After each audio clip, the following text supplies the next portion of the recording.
Thank you very much, David, for the introduction, and thank you very much to bioMérieux for the invitation today. It's my pleasure to be with you today. What I'm going to talk about is I'm going to do a brief introduction of what is IFU, although most of you already know it, but just in case there's someone who doesn't know, I will do it very, very briefly. Then I will go through the different IFU microbiological methods. I will tell you about the developments and the updates we are currently working with. And I will also brief you about the link we have with ISO and a summary of the presentation. And I hope to be in time as John was. So who we are. So we have more than 200 members in more than 80 countries all over the world. So we are really a global organization. And we are the exclusive representative of the global juice-based industry. So we cover bottlers and raw material producers as well as some other service and equipment suppliers. We have different member types. We have obviously industry as corporates, but we also have associations. We have also a category for friends and universities and research centers. We are representing the juice industry at international organizations such as the Codex Alimentarius, the FAO, the WHO, the WTO, and the WCO. In all those organizations, we do have a voice. We represent the industry, but we do not have a vote because only nations have and states have votes. But we can at least speak up and well, say what the industry has to say on whatever topic they are discussing. One of the most important actions we are taking are the different codex committees. There are labeled some of them, like the labeling, pesticide, additives, contaminants, methods of analysis, food fraud, code of practices, food hygiene, guidelines. So we're participating in all those committees within the Codex Alimentarius. In IFU, we have 7 groups, but I will just focus on the first 6 ones. So we have expert groups from all over the world working in different areas. So those areas are the methods of analysis commission, the microbiology working group, science and technology commission, sustainability working group, where David is the chairman, legislation commission, and nutrition working group. And I think Andreas is here. Andreas Politzer, yes, can you stand up?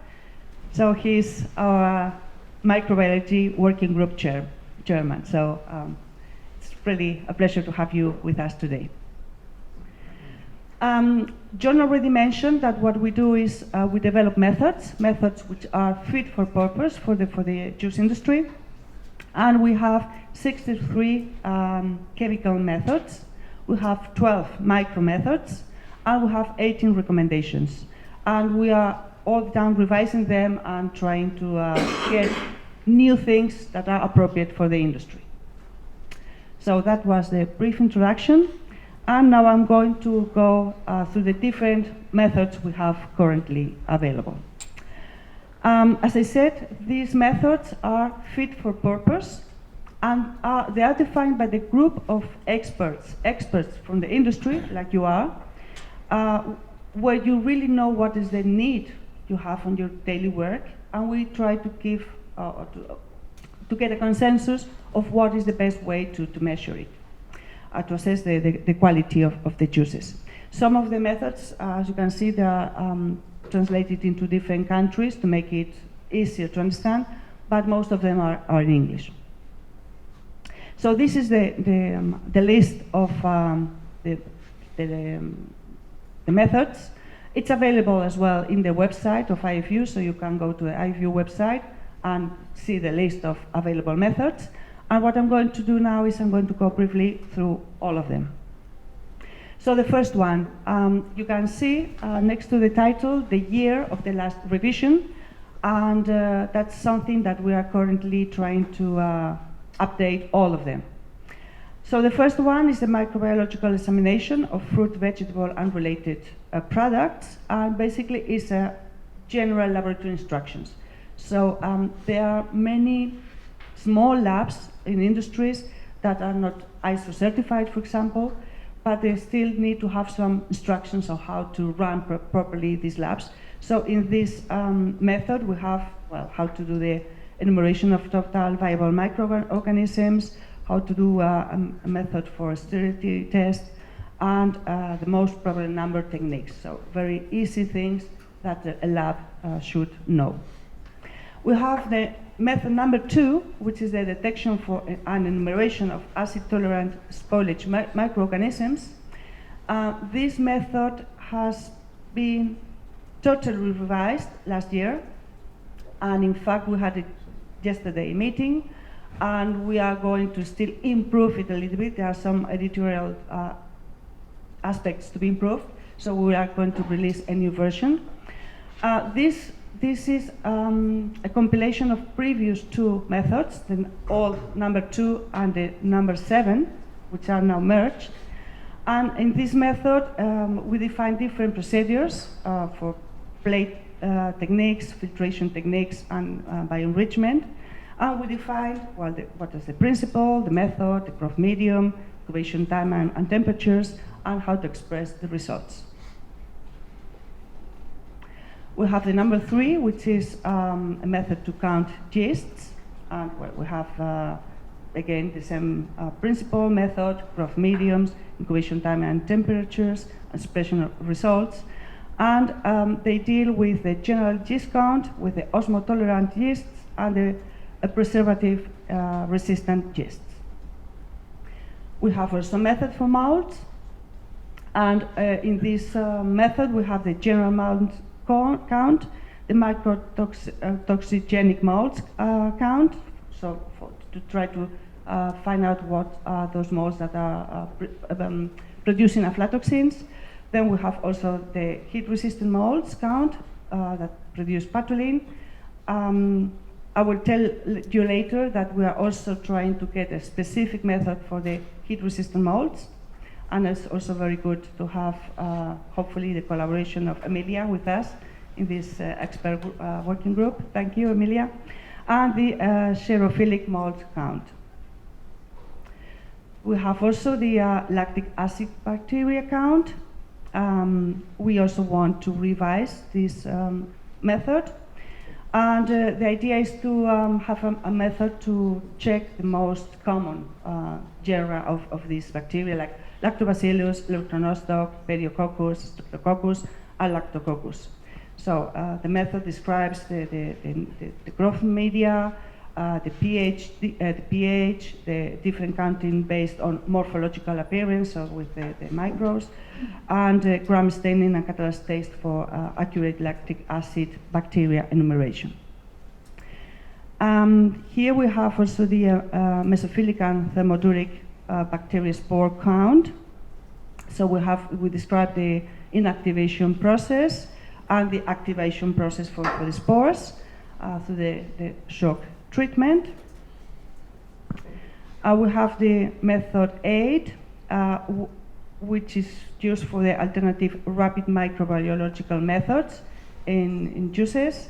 And we describe what are the electrical methods that measure the change in conductivity, the biochemical methods, so this is the evaluation of the ATPs of the cells, and through the use of bioluminescence, and the immunological methods, such as the ELISA and the genetic tests.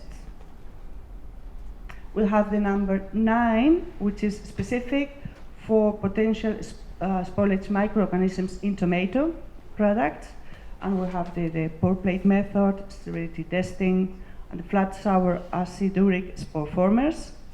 And in this case, if we have if the counting of the specific Bacillus thermoactitudans is needed, then we recommend to use also the IFU number 6. So we have the method number 10, which is for the examination of the potential spoilage of microorganisms of low acid and high pH in vegetable products. And these are focusing on the Clostridium botulinum. So we don't have any lab test for this. And then what we do is we do the checks to test the surviving spore formers. And well, then we define what are the heat treatments to create this sporulation. Then we have the number 12, which is also quite recent and has been validated. And this is a method for the Alicyclobacillus.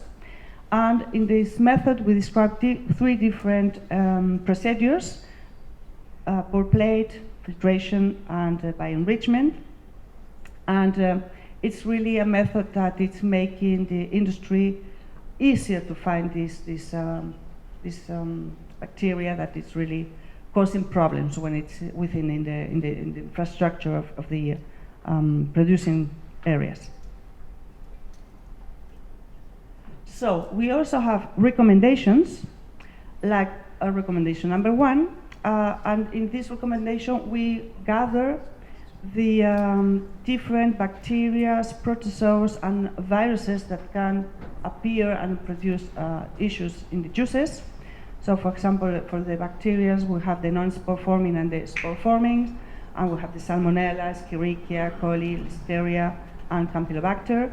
And for the spore forming, we have the Bacillus cereus, Clostridium botulinum, and Clostridium perfringens, and some protozoas and some virus that could be pathogens. And we have in this method, in this recommendation, we describe where they grow in the best conditions. So it's a descriptive recommendation. So the developments. Right now, we are developing a new method for detection and enumeration of anaerobic spore formers, in particular Clostridia. The method is quite advanced. It's, I would say, almost ready, but we are waiting for the final validation, because we understand that it's very important to have a validated method. So we are now in the search of trying to find how to do the validation. And this method also describes the two procedures with, by enrichment and by pour plating. Hopefully it will be ready this year with the validation. Then we have a revision of one of the mold methods. So I mentioned in the mold that we were we were looking at the heat-resistant molds, but we want to take that out and make a proper or also a new method just for the heat-resistant molds to give a better solution for the industry needs. Right now, industry needs around 2 weeks to get some results. This is too long for the industry, and we want to develop a method that even if it's not so accurate, at least in 6 days you can get some data and some results that can help you going on with the production. So that's the aim, and we are working on that. We also are revising the enumeration and yeast and molds, the same situation. We have 2 different methods, traditional classical methods, but we want to have something that is more applicable, something that allows us to have quicker results. And probably we will have a new method. Perhaps we will call it method number 15. But still, we have to define some aspects. We also want to include filtration, which is a common practice within the industry. So, and include also the differentiation based on microscopic differentiation. And we also want to develop a new method for the stability test for juices and drinks, and how to evaluate certain organisms, to establish the list of reference germs, how they develop at different temperatures, and how to express results. So all these things that normally in your daily work you have to face, try to have a method, a compendium where you can have an idea or guide you how to continue with your everyday work. I mentioned that we have a link with ISO with the ISO Technical Committee 34 Subcommittee 9, which is the microbiology subcommittee. After many years asking for a liaison with this group, finally last year we were accepted, and we are already participating in the different working groups. So having this liaison allows us to send experts, which otherwise is quite difficult to become an expert in these groups. You have to go through the national associations. But with the liaison, any expert in IFU microbiology group could directly apply and will be accepted in this group. So this is an advantage for the IFU members that are participating in the micro group. And this is a list. I'm not going through all of them, but you can see there are quite a lot of working groups. Of course, if there is any working group that is not listed, but you think it's interesting to participate, we can ask the Secretariat, and then you can also be part of the group. At this point, I would like to ask Barbara Gerten to stand up, because she's our liaison as well in the ISO group, so she's really checking and keeping track of all these groups. So through her as well, we can facilitate all this work with the ISO. And the idea of being in ISO is that ISO does not develop methods for juices, because we have already the ISO, the IFU methods for juices. So in a way, they will accept our methods, and they will not develop further methods under the ISO. So that's the main purpose of having this liaison. So in summary, basically what we have is a compendium of different IFU methods that they are fit for purpose, specific for juices, developed by industry experts to cover the industrial needs. All these methods are in constant development to cover these needs I mentioned, and you have seen that we have still a lot of things under revision and under development. The fact of having this IFU method as well is to have a uniform approach based on international standards in the structure of the methodology and the validation as well of the method. And it's a tool that allows all the industries, the juice producing industry all over the world, to use the same method, to use the same language, so to say, to understand and to interpret the results in the same way, to avoid having different methods in one part of the world. So we're trying to homogenize that.